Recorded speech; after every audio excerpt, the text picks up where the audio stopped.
Hey, first home buyer or newbie investor, there are 3 huge mistakes that you're about to make. That's gonna cost you time, money, and resources. Well, they won't if they watch this video. That's right. If you're a first-time home buyer or investor, or heck, even someone who doesn't have a ton of experience, the process of buying that first property can be completely overwhelming. We've bought our fair share of properties. In 2021 alone, we did 967 doors. And in 2022, we started off with a motel, an Airbnb property. I mean, we've definitely got the experience. So we might know a thing or two. And we might have made a mistake or 10 over the years. Ultimately, we know what to do and what not to do when it comes to buying your first property. And frankly, sometimes it actually makes more sense to rent your personal residence and get started with investing, and we'll talk about that as well in this video. Mistake number 1, not getting pre-qualified. Why is that a big deal? 2 reasons. 1, real estate agents get paid on deals when they close. So if you're coming in and you have no idea what you're qualified for, agents are not gonna give you the time of day because they don't wanna spend their time with someone who doesn't even know whether they can get financed or not. So that's mistake number 1.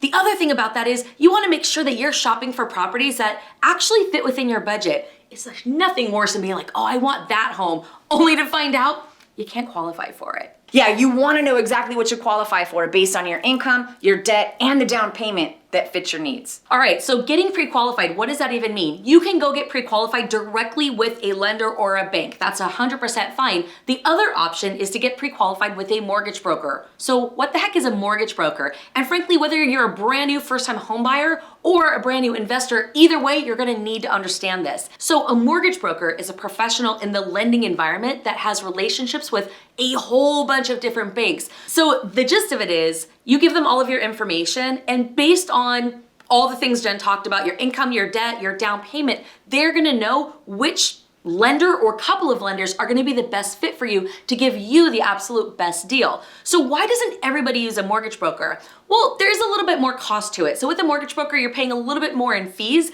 than you would going directly to a bank. But the upside of it is you'll get multiple different possibilities and be able to find the right deal for you. And I like options. So the first step is for you to do a little bit of research online before you contact an agent. Know exactly what you're looking for and know your options. Like for example, you want to look into how many bedrooms do you need? What size garage do you want? What does the backyard need to look like? How many bathrooms do you really need in your family? All of those must-haves versus the nice to haves. Like nice to have would be a pool. I mean, if it's hot, you're in Minnesota, it doesn't really care. Another good question is like, are you flexible with your location and where it is? Do you need to be near a freeway or do you not want to be near a freeway because it's too damn loud? What is it that you must have and make a column? And what would be nice to have and have a column? So you have your go, no go when you're stepping in and finding a property, and you're also able to articulate that to the agent. All right, mistake number 2 is not using a buyer's agent. Well, what does that even mean? So in the world of real estate, when you see a house go up for sale, that was listed for sale by a listing agent. The listing agent is working for the seller. So if you're brand new to real estate and you don't know all the ins and outs, you wanna make sure you have representation that is separate from the seller's representation. Ooh, should we talk about the buyer's agent agreement? Oh, yes, absolutely. So when you're a homeowner and you're getting ready to go out and go shopping for houses, your real estate agent is gonna ask you to sign something called a buyer's agreement. What that is that is an agreement that you basically are gonna have that agent represent you. They're gonna spend all their time driving you around, helping you. They wanna make sure that they're not gonna do all that and then you're gonna go, buy the property with your cousin Fred because he just got his license, you wanna help him out, right? So they're just trying to protect their time. Now, it's a little bit different when you're an investor, and since I kinda wanna speak to both sides, I wanna explain the difference for just a moment. When you're a real estate investor, we don't wanna sign a buyer's agreement that gives someone a blanket exclusive arrangement. When you're a homeowner, that's actually very, very common. When you're looking for a house to buy for yourself, you're only buying one house, right? And you're only working with one agent. When you're an investor, you might be working with multiple agents. And frankly, the one you're gonna use as your buyer's agent is gonna be whoever it was that brought you the deal. When you're doing homeowner activities, it's one agent and you're basically communicating, you go deep in that relationship and they help you buy the home. So you're gonna sign the buyer's agreement and it's probably gonna be a blanket agreement. I would recommend that you keep the time frame to maybe 30 to 60 days, and that way if they're not serving your needs, you have a time frame that you can get out of it. If you're a real estate investor or a newbie investor, make sure that you're not signing an agreement that indicates that they're your agent for the whole city or for some extended period of time. They can be your agent on anything they bring you with comparable sales, and then you close on it with them. Hey, speaking of, what state did you buy your first home in? My first was in California. Mine was too. In fact, this is what's interesting about my first property that I ever bought. I actually bought it as an investment property because I was trying to save my money for a down payment. And so I was like, you know what? I'm gonna buy this one and then I'm gonna rent it out. Back then, I wanted to do that, but there wasn't anybody that can show me the ropes. So I actually chickened out and sold it for a whopping profit of $1,500. So we want to know where you guys are from. What state are you looking to buy your first property in? Drop a comment below. So we know about getting pre-qualified. We know about finding an agent. Now it's making offers, right? Yep. So you're out there, you're making offers, you find a great house or great investment property, you get an accepted offer. Now comes potential mistake number 3. Skipping the home inspection. Let me just tell you personally, I have done this, and it was an $80,000 mistake. I lost 80 grand cash money in one day because I wanted to save some money and not get the home inspection. I literally was like, $450 for a home inspection? No way, man, I'm not gonna pay that. Oh my God. So I forego the $450 only to find out that there was a $25,000 foundation issue because of post and peer. What the hell is post and peer? I didn't know. I know now. I know that is a serious issue when it comes to foundation issues. And I literally had to hire a structural engineer, try to figure all these things out, maybe possibly lift the property up to put the right foundation. Oh my God.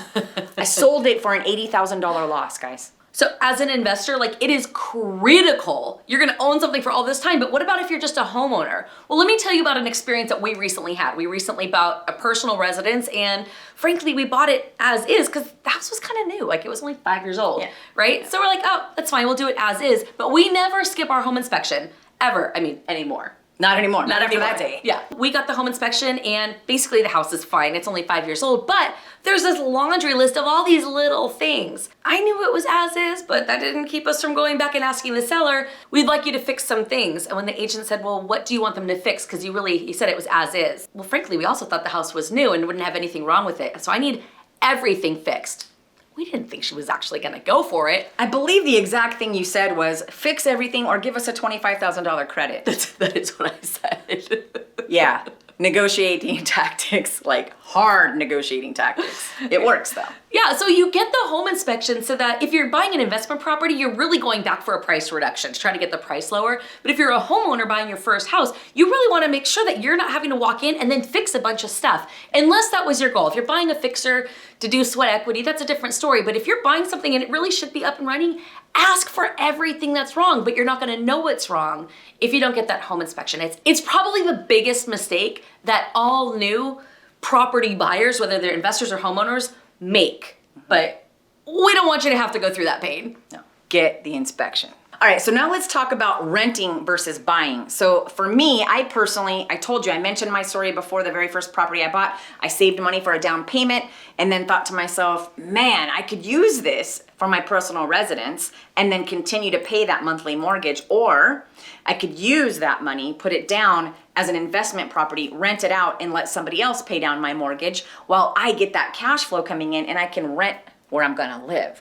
That is just a personal investment strategy that I used in the very beginning. And I think it literally, this past April was the first time we bought a personal residence using a down payment that we could have put on an investment property instead, but we cheated a little bit.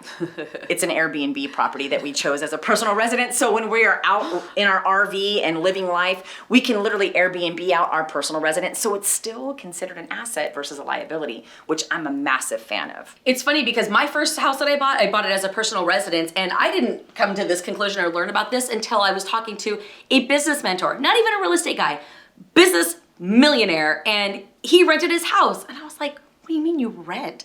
He said, Stacy Sue, even though Sue's not my middle name at all. Not even close. But whatever, he'd say, Stacy Sue, why would I put all that money as a down payment on a personal residence when I can go take that down payment and put it into something that cash flows? He wasn't even a real estate guy, yet he knew that, and he still owns some real estate. He's like, I basically use that cash flow to then go back and pay my rent on my personal residence. So I have someone else paying down the mortgage for me, and I live without cost. And that was a major mindset shift because I had always been a homeowner until that point. But when things shifted and I had the opportunity to move again, I then started renting and moving all funds into investment property that then helped build wealth. And as somebody who is on this quest to buying their first property, you deserve to have a better general understanding of this entire process. Yeah, our school systems did not teach us any of this. But hey, at least we know about all the different types of dinosaurs.